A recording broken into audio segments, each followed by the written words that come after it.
I'm going to show you how you can easily redeem an Xbox gift card from Discord. First, launch and open the Discord application on your PC. Once logged in, click the gear icon at the bottom to open Settings. Next, navigate to the Xbox application and click the profile name. Here, select Settings, and then you will find the Redeem a Code section. There is also a Discord option and click Link right next to it.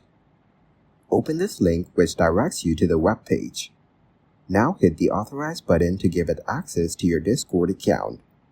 In the Discord app, go to the Nitro tab and unlock a world of perks with Nitro. The Nitro Essential is $2.99 per month and Nitro All Perks is $9.99 per month.